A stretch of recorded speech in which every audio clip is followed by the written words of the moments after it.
Quatre remarques concernant le transport. Concernant le ferroviaire, les modalités d'achat de 3 Régio 2N pour la ligne Interloire nous interpellent, tant notre collectivité semble être à la remorque des Pays de la Loire sur ce dossier. La région abonde un peu en urgence à hauteur de 45 millions d'euros, dont 22 millions et demi d'euros de crédit de paiement, pour suivre une décision que notre voisine semble avoir opérée depuis 2013. Le pilotage stratégique de cette ligne nous semble manquer de co-construction, puisque c'est le mot à la mode. En ce qui concerne la ligne Orléans-Châteauneuf, le choix des Régio 2N semble lui aussi marqué par le saut un petit peu de la précipitation au travers d'un risque de surdimensionnement. Modestement baptisé l'A380 du rail, le Régio 2N, qui est certes très capacitaire, sera fortement bridé sur une ligne de 7, desserte parcourue en 32 minutes à une vitesse maximum de 100 km/h. On ne peut pas aller plus loin. C'est loin des 140 km/h que cette machine est capable d'atteindre dans sa version la moins rapide et 200 km/h, je vous rappelle, dans la version la plus rapide. Je ne sais pas laquelle sera choisie. Le Régio 2N reste un matériel qui est lourd, qui est plus long à lancer et à freiner qu'un tram-train, à l'instar de celui qui parcourt Nantes-Clisson, par exemple, une ligne qui comporte 8 arrêts effectués en 29 minutes, également à 100 km/h, soit une configuration très proche de celle d'Orléans-Châteauneuf. Par ailleurs, l'ouverture prochaine du lycée à Châteauneuf-sur-Loire fera baisser le besoin de déplacement vers Orléans des populations, et il sera donc sûrement plus difficile de remplir autant de trains à étages.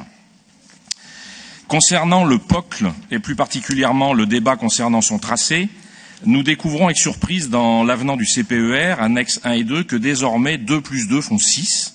En effet, l'étude pour la nouvelle ligne, définie OSM1, est budgétée, vous vérifierez, pour un montant total de 6 millions d'euros, qui se décompose à hauteur de 2 millions d'euros pour l'État, 2 millions pour SNCF Réseau et 0 pour la région.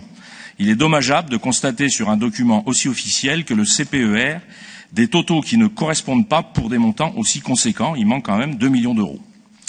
Toujours dans l'avenant au CPER, nous voulons tempérer ici les ardeurs de l'exécutif qui s'est félicité du chèque de 10 millions d'euros de l'État lors de la visite du ministre de l'Aménagement du Territoire, dont 2,3 millions d'euros pour la ligne POLT. En vérité, le montant total consacré au POLT, après l'avenant au CPER, reste identique à 40,25 millions, et l'abondement conjoint de l'État, de la région et de SNCF Réseau pour maintenir ce budget est dû en fait à la disparition des fonds européens, pourtant budgétés jusqu'à là.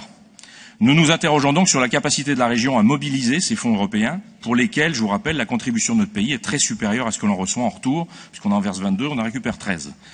Le travail, je parle de milliards, le travail effectué par SNCF Réseau en charge de l'instruction du dossier auprès des autorités européennes mérite également d'être étudié en profondeur. Pour finir, d'autre part, sur l'aéroport de Châteauroux, juste une remarque, nous voulons rappeler ici notre réserve sur un projet qui semble comporter de nombreuses zones d'ombre, à l'instar des clients un peu mystères qu'on nous demande de prendre pour argent comptant pour justifier la construction de ce gigantesque hangar. Notre collectivité a déjà connu un désengagement de la part d'acteurs privés sur ce dossier qui l'a obligé à reprendre la main.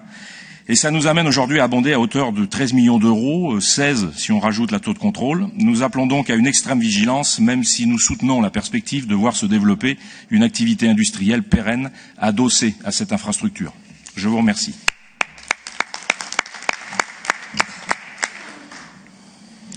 Merci, Monsieur de Gévigné.